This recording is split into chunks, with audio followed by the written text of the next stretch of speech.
आइए अब एक छोटा सा कंसेप्ट है कोलिनियर का, वो डिस्कस कर लेते हैं। और एक क्वेश्चन हमने कॉपी कर रखा है, उसको हम सॉल्व करेंगे। ठीक है।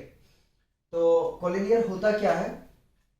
कहता है कोलिनियर का स्टेटमेंट ये है कि अगर तीनों पॉइंट एक ही लाइन में लाई करेंगे तो उसको हम कोलिनियर कहेंगे। ठीक है। एक ही लाइन का क्या मतलब है? एक ही लाइन का मतलब यह है कि स्ट्रेट लाइन में अगर तीनों पॉइंट लाई करें, सपोज दैट मान लेते हैं कि ये अपना क्या है, स्ट्रेट लाइन है। ठीक है, क्या है ये? एक स्ट्रेट लाइन है। अगर इसमें ए बी सी तीनों इसी लाइन पे लाई करेगा तो वो कोलिनियर होगा, और अगर तीनों पॉइंट इस पे लाई नहीं करेंगे तो वो नॉन कोलिनियर होगा।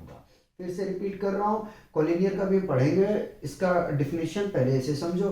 कोलिनियर हम उसे कहते हैं जो हमारे गिवन पॉइंट है, तीनों गिवन पॉइंट है वो सेम लाइन पे लाई करेगा तो उसको हम कोलिनियर कहेंगे या कोलिनियर होगा, और अगर लाई नहीं करेगा तो वो कोलिनियर नहीं होगा। लेकिन ऐसे ही हम रैंडमली नहीं कह देंगे। कोलिनियर होने के लिए एक शर्त को पूरा करना बहुत जरूरी है। वो शर्त क्या है?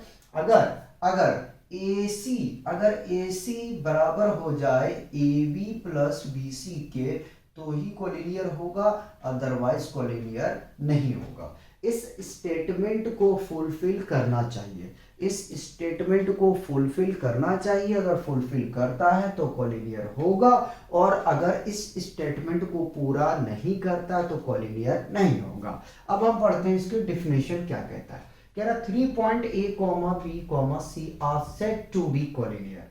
क्या कह रहा? कि 3 पॉइंट जो A B C आपके 3 पॉइंट्स गिवन है उसको हम कोलिनियर कह सकते हैं। ठीक है, कहेंगे या कह सकते हैं। If they lie on the same straight line, यदि वो तीनों पॉइंट जो है सेम स्ट्रेट लाइन पे लाई करेंगे तो उसको हम कोलिनियर कहेंगे। ठीक है, तो हमने वही यही लिखा है कि AC जो है वो इक्वल होगा, AC जो है वो इक्वल होगा किसके किसके? AB का सम और BC का।